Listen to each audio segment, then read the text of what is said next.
Red Moon es la partida más estilo serie de televisión que he creado nunca. Y eso requiere un cuidado y una planificación que es muy superior a la habitual. Al menos muy superior a la habitual en las partidas que yo suelo dirigir. En estos vídeos, como sabéis, vamos a analizar esta partida, la última sesión, el capítulo 5, desde los puntos de vista de trama, dirección y sistema. Si no habéis visto el vídeo de la partida todavía, no veáis esto porque os vais a comer spoilers y no vais a entender las referencias. Si la habéis visto, os recomiendo echarle un vistazo porque hay cosillas muy interesantes a nivel de diseño de la aventura que vamos a comentar hoy. Vamos allá.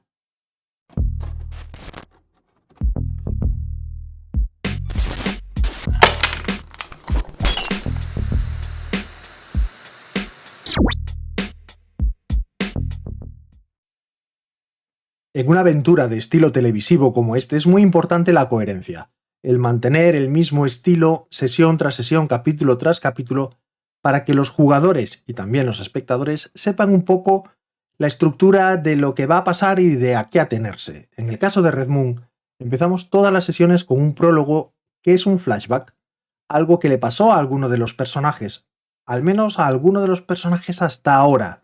Iremos viendo en los capítulos siguientes cómo vamos a cambiar un poquito ahí la fórmula o habrá novedades, yo creo.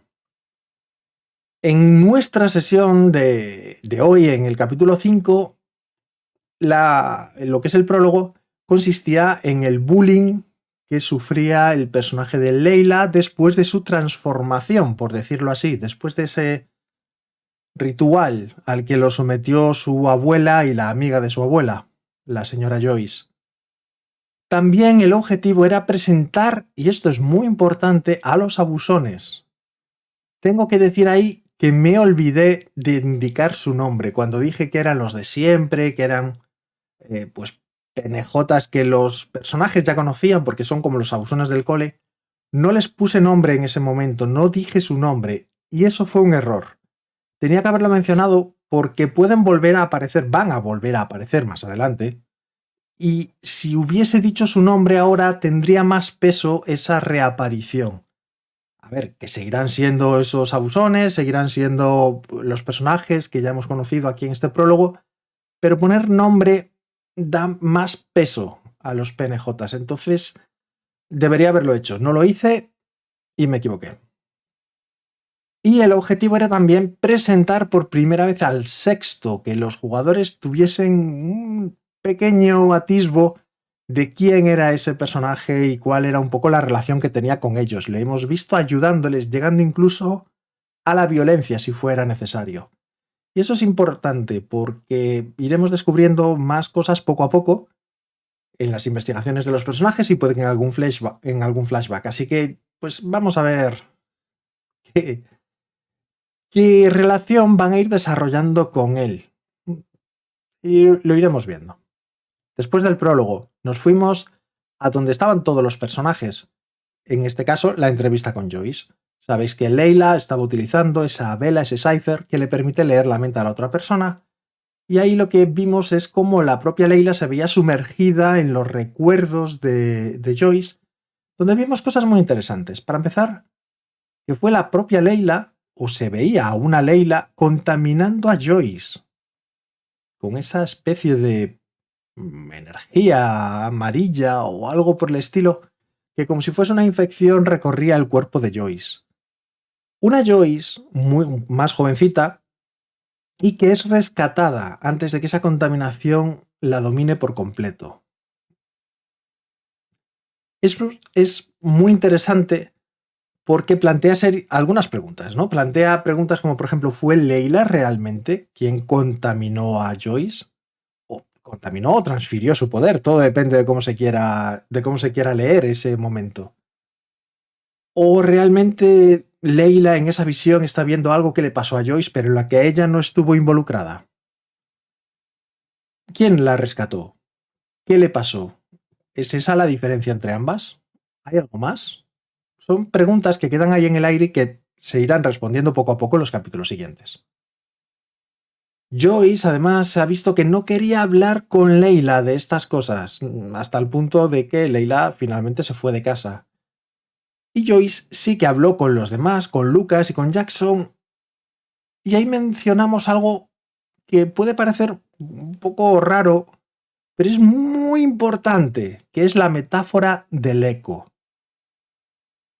La metáfora del eco en la que Joyce les dice pues que un eco va, cuando es pronunciado, la voz sale, tarda un tiempo en llegar a su destino, rebota y acaba volviendo a la persona que lo había emitido.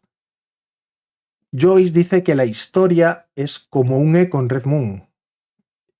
Y eso tiene grandes repercusiones. Les avisa además de que se preparen para ese eco que están a punto de recibir después de la voz que ellos lanzaron hace tiempo. Quedaos con esa idea, quedaos con esa metáfora porque tiene, como digo, muchas repercusiones. Y es muy importante también por qué se mencionó esa metáfora. ¿Por qué Joyce no fue más clara? ¿Por qué no les dijo, mira, está pasando esto, tiene este nombre, tal, no sé qué? Por dos razones. Una, esto es una partida de terror y por tanto la información que se proporcione tiene que tener la atmósfera de la aventura. Y lo segundo es controlar la información. Es dar respuestas, la metáfora es una respuesta, pero haciendo que sean los propios jugadores quienes se lo tengan que currar un poco. Yo te doy la información, pero tú la tienes que analizar y sacar tus propias conclusiones, que podrán ser erróneas o no, pero la información la tienes ahí. Y es muy importante además controlar ese flujo de información, no solamente por controlar las partidas y tampoco abrumar dando muchos detalles, sino porque después, en retrospectiva, es cuando se vuelve a mirar hacia atrás y a decir, ostras, fíjate cuando nos dijeron qué o cuando averiguamos tal cosa. Esos momentos, wow, son muy chulos y para eso hay que ir soltando estas cosillas, pues un poco de esta manera, ¿no? Muy, muy importante también en esa escena cuando Joyce les dice, pedidle a Leila que os lleve al árbol y llevad una pala. Esa frase terrible, terrible, tiene muchísimas implicaciones. Los jugadores ahí, de hecho, se pusieron muy tensos diciendo, ¿qué nos estás contando? ¿Qué nos estás insinuando? Joyce no quería entrar en detalle. De nuevo, como director de juego, estaba diciéndoles, aquí tenéis una posible pista que seguir, vosotros veréis si queréis obtener esa información, pero si la queréis, os lo tendréis que currar, básicamente. No os voy a dar la respuesta yo aquí ahora. Vale. De hecho, Joyce les dijo que ya habían perdido a 2 miembros de su grupo, no a uno, no al sexto. ¿Qué quería decir con eso? Pues lo iremos viendo. Fuera de la cabaña, había que volver con el personaje de Leila, porque estaban los jugadores hablando con Joyce, no se podía dejar a la jugadora sola sin más, ¿no? Durante mucho tiempo. Siempre que se separa el grupo hay que tener mucho cuidado con esas cosas. Así que aproveché para meter la escena del descubrimiento de la talla creada por Zoe. Y digo descubrimiento porque Leila pudo descubrir, notar, como si esa talla estuviese medio viva, como si tuviese latidos, ¿no? Meter ahí esa talla no solamente creaba una sensación de cambio, de, oye, nosotros hemos estado aquí, como habíamos visto en un flashback previo, y era súper chulo, y era súper guay, y era en verano, y ahora lo vemos en invierno, con todo completamente helado, con esa talla extraña ahí, además atrapada en el hielo, crea una sensación de contraste que queda bastante, bastante guay, sino que además ponemos que cuando se revele más tarde que fue Zoe quien creó esa talla, de nuevo ese flashback en el que decía yo quiero ser ebanista, pues cobra más importancia, ¿no? Especialmente cuando más adelante Megan les dice, pues eso, ¿no? Que había sido Zoe, pero también que no es la única que ha hecho Zoe. Hablaremos de eso ahora en un rato. Y por último, cuando los personajes se iban a ir, escucharon música proveniente del interior de la casa. Solo eso ya debería haberles llamado la atención porque es que no había electricidad en ese lugar. Hubo una escena ahí estilo Hermanos Marx sobre vamos a ver si miramos por la ventana, si no, de qué manera. Un poco, bueno, está bien que haya esas escenas donde se relaje la tensión, donde haya humor y nos podamos echar unas risas en partidas de terror es muy importante, porque no puedes estar con la intensidad hacia arriba siempre, todo el rato. Y ahí vieron, pues, cómo Joyce, de una forma menos tradicional, hacía un ritual para hacer aparecer el espíritu de Alice y poder darle la paz, el descanso. Eso también debería plantear preguntas. Primero, bueno, no solamente cómo Joyce es capaz de hacer algo así, aparentemente sin ningún cipher, sino también por qué era necesario darle a Alice la paz. Esa es una pregunta que creo que no se ha hecho nadie y que tiene mucha relevancia. ¿Por qué? ¿Por qué Alice? ¿Le pasaba algo a su espíritu? ¿No pudo seguir su camino sola? ¿Había algo más por detrás? Pues ese es el tipo de cosas que se sueltan y que los jugadores pueden o no indagar sobre ello más tarde. Es decisión suya si lo quieren hacer o no. Pero que tiene implicaciones todo. Y nos fuimos al Five Lanes en la siguiente escena, donde los personajes pues entrevistan a los jóvenes en la bolera aprovechando. Había que meter esa escena ahí para entrevistarles por dos razones principales. Una, para que pudieran obtener información, para avanzar. Y la segunda es, se habían ido a la bolera. Si yo no meto ahí a los personajes, pues a Megan y al resto del grupete, ¿qué hubieran hecho los jugadores? ¿Ponerse a interpretar entre ellos sin más? Siempre es bueno que esa opción siempre está ahí. Los jugadores siempre pueden ponerse a hablar entre ellos cuando les dé la gana, pero darles la posibilidad de hacer algo más en una escena, más allá de las conversaciones entre ellos que quieran tener. Pues ahí estaban los chicos, podían haber ido o no a hablar con ellos, igual consideraban que ese no era un buen momento, pero por lo menos tenían la opción, ¿no? Era fenomenal que lo hiciesen, porque de esa forma pudieron obtener información de Megan acerca del grupo, acerca de lo que pasó en otoño, cuando lo de la luz, cuando descubrieron pues que su compañera no era muy bien vista por Cassidy, que pese a todo le organizó una fiesta de cumpleaños, que se fue junto con Brent y ella, y al final pues en la luz se tragó a los otros dos, pero ella volvió, la nueva. Da pie a aquí ha pasado algo, vamos a ver de qué implicaciones puede tener, ¿no? ¿Qué pudo ocurrir? ¿Y qué relación tiene con lo que esté pasando hoy? Y es ahí, además, donde Megan le revela a Leila pues que Zoe había creado varias tallas y que las había repartido por los alrededores de Red Moon. Eso es muy importante. Porque además son tallas totémicas, lo que nos dice que en aquel flashback, de nuevo en el lago, Zoe había dicho que quería ser ebanista, se ve que algo ha hecho al respecto, se ve que querían meter, se vio que quería meter como tallas totémicas en Red Moon, y parece que lo ha hecho, aunque no de la forma que había imaginado más joven, y, y que puede haber algo más.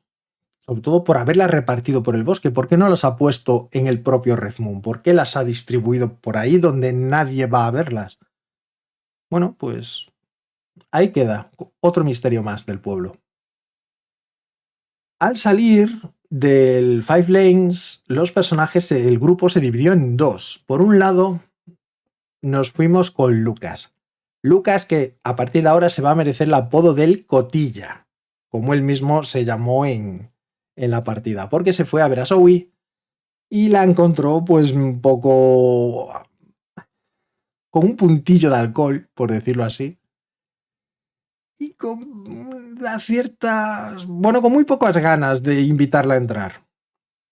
Ahí es donde descubrimos que Zoe no estaba sola, tenía compañía. Después vimos que la compañía de alguna mujer a quien Lucas no conoce. Esto es interesante, teniendo en cuenta que Lucas sacó un crítico en esa tirada de percepción. Si hubiese sido alguien del pueblo, Lucas la hubiese reconocido su voz por haber sacado ese crítico. No le di ningún efecto mayor adicional, ni le pregunté. ¿Por qué? Porque no tenía ninguna posibilidad de obtener esa información. Lo que yo sí me voy a quedar es con que si escucha esa voz más adelante, pues la reconocerá. Pero en ese momento no podía obtener más información. Y el otro grupo, compuesto por Jackson y por Leila, se fue a la casa de la abuela de Leila. Esto es muy interesante porque Leila sigue sin ver a su madre. Ya lleva 24 horas, más de 24 horas en el pueblo y todavía no se ha pasado a verla. Y es una escena pues muy tierna entre ambos porque hubo confesiones de Leila, alguna de Jackson, bueno, estuvo muy chula y se alargó esa escena durante bastante rato. Nos confesó la jugadora después por qué. Y es que no quería en esa sesión que los personajes fuesen al árbol. Ella se imaginó que lo siguiente que van a hacer va a ser precisamente ir a ese árbol y no quería como jugadora ese día ir hasta allí. Parece que le tiene un poco de miedín a lo que pueda descubrir, lo que se teme que pueda implicar para su personaje. Así que alargó la escena ella sola, porque quiso. Y nos vamos al epílogo. Un epílogo que no solemos poner.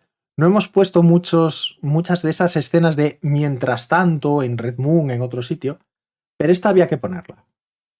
Fue la muerte de Megan. ¿Y por qué la mostramos así? ¿Por qué la mostramos en un mientras tanto? Porque otra opción hubiera sido que los personajes al día siguiente se enterasen de la muerte del personaje, del PNJ. ¿Por qué hacerlo de esta manera? Porque queda mucho más impactante. Al día siguiente hubiera sido un shock descubrir que Megan había muerto, pero no habríamos mostrado cómo. No habíamos mostrado a Megan separándose de sus amigos, llegando a casa, intentando no despertar a sus padres, tumbándose en la cama contenta después del día que habían tenido, a pesar de la tristeza de la pérdida de Alice, pensando en que estaría guay ir a ver a Meili y después morir. Todas esas ilusiones truncadas, todos esos planes, toda esa alegría, porque Megan era un personaje encantador, fuera de vez. Y sobre todo el gruñido, ese ser que está matando y devorando con vida a varios jóvenes ya. Mucho más impactante mostrarla de ese modo que sencillamente que alguien al día siguiente les hubiese dicho que se encontraron el cadáver. ¿Qué va a pasar? En la siguiente sesión, evidentemente, se van a enterar, pero ya llevan eso dentro, ganado. Era una imagen no para los personajes, sino para los jugadores. Y en escenas de terror, este tipo de escenas yo creo que pueden quedar muy chulas, sobre todo cuando no hacen cuando no dan información a los jugadores que ellos no hubieran podido obtener de otra manera, porque si os fijáis, en esa escena no ha pasado nada que ellos no vayan a poder averiguar si van a la escena del crimen. Que Megan ha muerto, que ha sido devorada viva y ya se van a poder imaginar por qué, pues es algo que van a poder averiguar sus personajes, con lo cual no estamos revelando nada que después incomoda a los jugadores. Del estilo de, ostras, es que yo como jugador sé tal información, pero como personaje no debo. Eso siempre es un poco una faena, y cuando se añaden este tipo de escenas, este tipo de interludios, hay que tener mucho cuidado con la información que se da. Aquí podíamos, y yo creo que quedaba genial. Además, muy importante esta escena también, porque revela que el tiempo pasa. Los jugadores pueden decidir hacer lo que quieran. Con el tiempo, con sus acciones, ellos sabrán. Pero están pasando cosas en Red Moon. Y si ellos lo invierten su tiempo en otras cosas, pues hay consecuencias. A ver, no nos engañemos. Habrá consecuencias hagan lo que hagan. Quiero decir, si eligen A, pues igual la consecuencia C tiene lugar. Y si eligen B, pues igual tiene lugar la consecuencia A. Pueden pasar cosas, pero al menos es decisión o resultado más bien de las acciones de los jugadores. El, el que vaya a pasar, por decirlo así, ¿no? El que ocurra. Luego, a nivel de sistema decir que bueno, seguimos con muy poquitas tiradas, porque la mayoría de lo que estamos haciendo es interpretación. No hay mucha investigación y demás. Vamos a ver algo más de sistema en la siguiente sesión. Ya veréis por qué. Y tenemos pendiente reemplazar el cipher de la vela de Leila. ¿Vale? Esa vela que utilizó para leer la MetaJoyce hay que sustituirla. Veremos cómo. Seguimos sin saber además para qué sirve esa tiza. Ya veremos también cómo se va a resolver eso. Y a nivel de dirección, dos cosas. Bueno, por un lado, yo tengo que tener muy presente las repercusiones de la muerte de Megan para la siguiente sesión. Es decir, los padres se van a encontrar con todo el follón y se va a liar. Se va a liar pues muy gorda en el pueblo, como es de imaginar. Esto va a tener mucho, mucho peso. Y por otro lado, la música. La música, que es algo que estamos cuidando con mucho, mucho mimo en Red Moon, pues hemos ampliado el repertorio contratando pues una suscripción a Epidemic Sound, donde estamos buscando música que encaje también mejor en las distintas escenas y requiere mucho tiempo. Os lo tengo que decir, buscar música adecuada, no música de fondo. Como podéis ver, yo no meto demasiada música de fondo así que vaya sonando sin más. Por dos razones. La primera, porque es muy difícil cuando juegas online ajustar el volumen al que cada jugador escucha la música. Y segundo, porque puede sonar una pista inadecuada para un momento inadecuado. Así que yo pongo la música en momentos muy, muy concretos. Y eso requiere tiempo. Buscar la música adecuada para la escena adecuada. También con respecto a la música, deciros que hay algún tema recurrente. Veis que cuando los personajes se ponen a hablar de memorias, de recuerdos que han tenido, hay una pista muy concreta.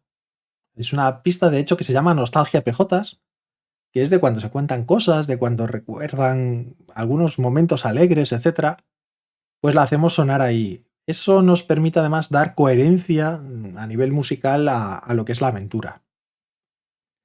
Y nada más, yo creo que ya lo hemos visto todo. Hemos analizado la trama, hemos analizado la dirección, hemos analizado el sistema. A nivel de dirección hemos comentado muchas cosillas, ¿vale? El por cómo diseminar la información, ojo con los interludios, la escena y la información que se da.